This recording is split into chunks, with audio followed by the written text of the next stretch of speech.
You guys know how it is with the laws of attraction, right? This right over here is society. You are part of society. Let's give you an identity, shall we? This is you. Not for forever, for the time being. And for the time being, as you are now, you are lost in society. It is not your will to get lost in society. It's just how the world works. And here we have the touch. The touch everyone has. It's the energy they send out of their body. It can be a brain wave, a frequency. It can be a good thought. It can be music. But when that touch happens, it doesn't happen personally to you, it happens to society itself. And it is when it touches society in such a way that you get attracted to that touch. You get attracted towards that energy. And you go towards it. Now, it is not your free will, but you always get lost in society's needs and problems, in their fairy tales and so on and so forth. And you lose touch. You don't get attracted to the touch. Not even close to it. Not even very far away from it. But it is when the touch influences society in such a way in which it attracts you that you feel getting closer and closer to the type of energy that you like, and you learn more and more from this interaction with different touches you've come in contact with, from friends, from family, from objects, so on and so forth. Even so, sometimes this touch might be confusing, might make you think that you're very close to it, when in reality you're not. You're not close to it at all. Not only are you not close to it, but you're very far away from it, the furthest you've ever been. Sometimes the touch has different plans. It wants to disconnect and connect. So when it comes back to you, it gives you that small doubt that something might have happened in the meantime. Something for you to be able to rationalize. For if the human mind cannot rationalize something, it is that moment when the human mind fails to wonder. For if it has this security that it can rationalize, it will wonder, for it wants to wonder.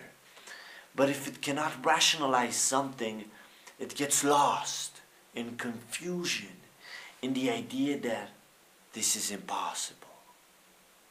And that is where magic comes in place. That is when you can say, it is possible. Because with magic, anything is possible.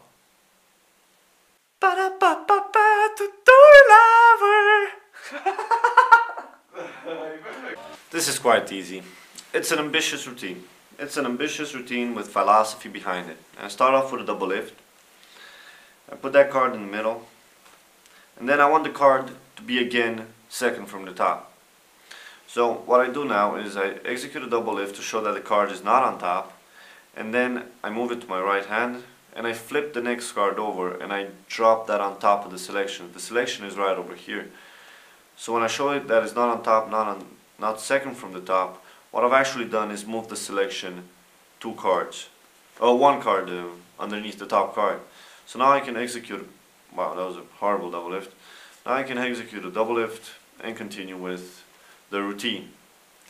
What I do at one point is I turn the top card over, and I say that it's an illusion that it is on top. And I turn it again to show that it's not on top anymore. And what happens here is a turnover pass, which I like. I curl my fingers underneath the spread like this, and then I just extend my fingers forward like this, and then I close my fingers back in. Sorry about that. So it happens like this: curl fingers underneath, extend so the deck is lowered, close the deck, and then bring my hand back up. Because I've always hated this one, you know, when you leave it like this, because it makes you go down and spin. You just gotta do this, and that is so I never liked that. Why are you going down with the deck? Like, have you ever held the deck and just did this? Like, why would you go down with the entire deck? So I never liked that, and I try to go around that. And I just did what the simple thing with creating is you take something and you just do it the opposite thing and see what happens. So I just did the opposite thing here, and I let the deck fall down, and then I turned it. Let it down and then turn it. Probably somebody already came up with this, but I've been doing this for 6 or 7 years, and I have never thought about claiming ownership over this, because I don't really believe people own slides. I mean, somebody discovers a thing and then they publish it and they share it with others. They didn't create it. It's discovery. You discovered it. I didn't create it. I mean, creating something is like creating a deck of cards. You create it. You know, it's something palpable, like creating a human being, or creating a drawing. You know, but this is discovery. It's not creation, but this is just morphology. Like, obviously you can call it creating. People have been calling it creating for decades, but I don't like to call it creating. It's just combinations of this slide with that slide, or this finger with that finger, this pen with that pen, and you discover something. And discovery is such a nice word. I like discovery. It opens up doors towards more discovery. Whereas creating sounds like such a hard thing to do. Oh, you create. I can't create. But can you discover? Yeah, I discover daily. Because it's basically with the internet, that's what happens nowadays. You can discover things so easily. So if you wire your brain to believe that you can discover, then you can always discover slides. Oh yeah, there you go. More philosophy for the ambitious card. Don't forget, guys, that with the ambitious card, it's very important the story that you tell, and try and go around the idea of, see if you touch it, it is attracted to you, and that's why it comes on top.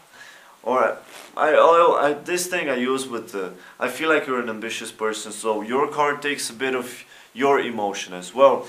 That is why it's always gonna be ambitious and come to the top. But I like to twist that a bit as well, not just keep saying the same thing. Oh, see, this is why it keeps happening so much. No, don't do that. But just like you, the card is very complex. You know, it has fears as well as it has ambitions. So maybe as you might think one time that it might come to the top, the card is actually not on top. For it is so afraid right now that it is furthest away from you that you've ever thought. But don't worry. For as you are a complex human being, as your card is very complex, and as I feel that you like to surprise yourself from now and then, the card is surprising you as well. So try and create something that is appealing to the mind as much as it is appealing to the eyes. That is what Darren Brown does. I went to a Darren Brown show. Dude, that guy twisted and turned philosophy and used a lot of words, and it was such an intellectual thing, as well as it was a spiritual thing, as much as it was a visual thing, as much as it blew me away.